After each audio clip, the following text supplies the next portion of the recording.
Adrian Belew, both solo and his work with King Crimson. What about you, Captain? This one's kind of special. Why did they turn Adam Warlock into such a joke in the MCU? In the comics, the guy's insanely powerful, like you don't even need me to say it.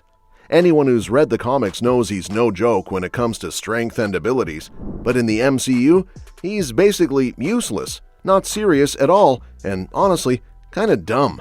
Did they really have to nerf him that hard? I get some people will say he came out of his pod too early, so he's stunted and childish. Okay, maybe that worked for the story, but now I just want to see him be a bigger deal like he is in the comics.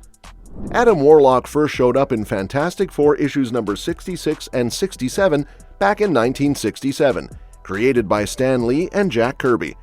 Later on, Roy Thomas and Jim Starlin really shaped the character into what he became. Since then, Adam Warlock has been around for decades in various Marvel comics, starring in series like Marvel Premiere, Strange Tales, plus 5 main volumes and a bunch of limited series. As for the MCU, we just saw Adam Warlock in Guardians of the Galaxy Volume 3. With James Gunn leaving Marvel Studios after that movie, a lot of actors' futures in the MCU are up in the air, including Will Poulter, who plays Adam Warlock. Even though Marvel hasn't officially said anything about Warlock coming back, Poulter seems pretty excited to reprise the role in either Avengers Doomsday or its follow-up Avengers Secret Wars. In a recent chat, Will Poulter said he'd be down to come back if they call him. Talking to comicbook.com, he said, "Oh dude, I'd love it. I had so much fun playing my character, and so yeah, if they come calling, I'm definitely picking up." Poulter's Warlock first popped up in a quick post-credit scene in Guardians of the Galaxy Volume 2 back in 2017. In the comics, Warlock is a huge deal, so big that his story actually breaks down into 3 main parts. The first part starts with him as him. Scientists on Earth, called the Enclave, created this perfect artificial human who originally calls himself him. After he rebels against his creators and has a run-in with Thor, he leaves Earth and heads out into space. There, the High Evolutionary names him Warlock and asks for his help to save a planet called Counter-Earth from a villain named Man-Beast. The High Evolutionary also gives Warlock the green Soul Gem, which lets him capture souls. When Warlock gets to Counter-Earth, 4 teenagers name him Adam. After defeating the Man-Beast, Adam leaves Counter-Earth to find a new purpose. While traveling through space, Warlock runs into the Universal Church of Truth, a sketchy space religion led by the evil Magus. Warlock teams up with Pip the Troll, Assassin Gamora, and even Thanos to fight against the Magus. Later, Warlock discovers that the Magus is actually a future crazed version of himself who went insane from using the Soul Gem too much. To stop the Magus, Warlock visits his future self, steals his own soul, and changes the timeline so the Magus never exists. After that, he keeps traveling, knowing he'll eventually die, but not exactly when. Then, when the Stranger tries to steal Warlock's Soul Gem, Warlock finds out there are 5 other powerful gems connected to it. Thanos grabs those gems and plans to destroy the sun. When Thanos hurts Pip and Gamora badly, Warlock takes their souls to end their pain and calls in help from the Avengers, Captain Marvel, and Moondragon to stop Thanos. During the fight, Warlock's younger self shows up and takes the older Warlock's soul. Inside the Soul Gem, Adam reunites with Pip, Gamora, and others in a place called Soul World. Warlock's soul gets free for a bit, which lets him turn Thanos to stone and save Earth. The second part of Warlock's story is all about the Infinity Watch and his second death. After Thanos comes back to life, he grabs all the Infinity Gems again and puts them into the Infinity Gauntlet. He even traps Silver Surfer and Drax inside the Soul Gem because they stand against him. While stuck in the Soul Gem, Silver Surfer meets Warlock and convinces him to help stop Thanos once more. Warlock agrees, and Pip and Gamora join him. They get new bodies and lead Earth's heroes to take down Thanos.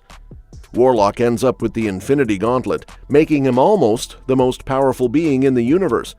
But the Cosmic Living Tribunal thinks Warlock can't be trusted with that much power, so it tells him to split up the gems among others he trusts. Warlock keeps the Soul Gem and gives the others to Pip, Gamora, Drax, Moondragon, and even a reformed Thanos. This group becomes known as the Infinity Watch. While Warlock has the gauntlet, he removes all good and evil from himself, becoming purely logical. But the good and evil parts of him turn into new beings. The evil side becomes a new Magus, and the good side becomes a woman called the Goddess.